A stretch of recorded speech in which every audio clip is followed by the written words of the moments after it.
সীমান্ত হত্যা নিয়ে আজকে আমাদের স্বরাষ্ট্রমন্ত্রী সালাউদ্দিন আহমেদ তিনি বলেছেন যে সীমান্ত হত্যার তিনি একটা ডেফিনিশন দেওয়ার চেষ্টা করেছেন যে সব হত্যাকেই আসলে সীমান্ত হত্যা বলা যাবে না।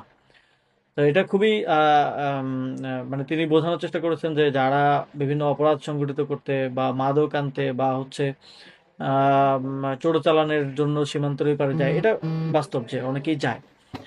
আহ, সেটাকে সীমান্ত হত্যা বলা যাবে না, তাহলে সেটাকে আসলে কি বলা হবে এখন?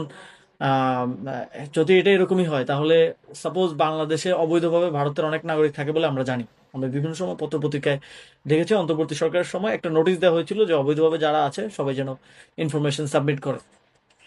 তো তাহলে তাদেরকে কি বাংলাদেশে ভেতরে গুলি করে হত্যা করা জায়েজ? বা পৃথিবীতে বিভিন্ন দেশে অবৈধভাবে বাংলাদেশের অনেক নাগরিক থাকেন, আপনারা জানেন যে প্রবাসী বিভিন্ন দেশে অবৈধভাবে অনেকে থাকেন, অনেকের ভিসার মেয়াদ শেষ হয়ে যায়, অনেকের অনেকে জানও অবৈধভাবে। তো তাদেরকে কি সেখানে গুলি করে হত্যা করা জায়েজ? জায়েজ কিনা এটা তো শুধু মানে যদি পলিসি হয় তাহলে এটা তো সব দেশের ক্ষেত্রেই হওয়া উচিত, এবং বাংলাদেশের ক্ষেত্রে এটা জাস্টিফাইড হওয়া উচিত ভারতীয় যে কোনো নাগরিককে এখানে গুলি করে মেরে ফেলা। তো আহ, এইটাকে যে উনি জাস্টিফিকেশন দিচ্ছেন যে এটা এবং ভারতে যারা মানে সীমান্তে যারা হত্যার শিকার হচ্ছে বা সীমান্তের ভিতরে, ভারতের সীমান্তের ভিতরে বা আহ, আম, একটা হচ্ছে দুই সীমান্তের মাঝখানে একটা জোন থাকে, সেখানে যারা হত্যার শিকার হচ্ছেন, তারা সবাই কি আসলে চোরাচালানকারী বা সবাই কি আসলে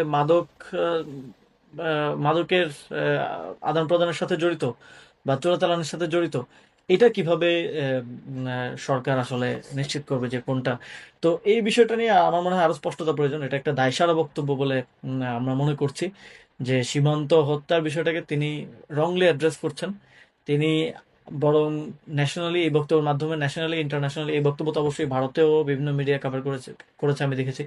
ন্যাশনালি ইন্টারন্যাশনালি বাংলাদেশের নাগরিকরা যে কিলেবল, বাংলাদেশের নাগরিকদের যে নাগরিক মর্যাদা নাই, এইটাকে স্টাবলিশ করছে। এবং এইটা এই বক্তব্যের মাধ্যমে তিনি বিএসএফ কে আরো উস্কানি দিচ্ছেন এবং জাস্টিফিকেশন দিচ্ছেন যে তোমরা যেটা করতেছো আমরা মনে করি যে দ্যাট ইজ নট রং, মানে হললি আমরা এটাকে রং মনে করি না। এই মেসেজটা দেওয়ার মাধ্যমে কিন্তু আপনি সীমান্তে বাংলাদেশের জনগণকে আরো বেশি ভালনারেবল করে তুলছেন, এবং বাংলাদেশের যে নাগরিকদের যে নাগরিক মর্যাদা সেটাকে অনেক ছোট করা হচ্ছে।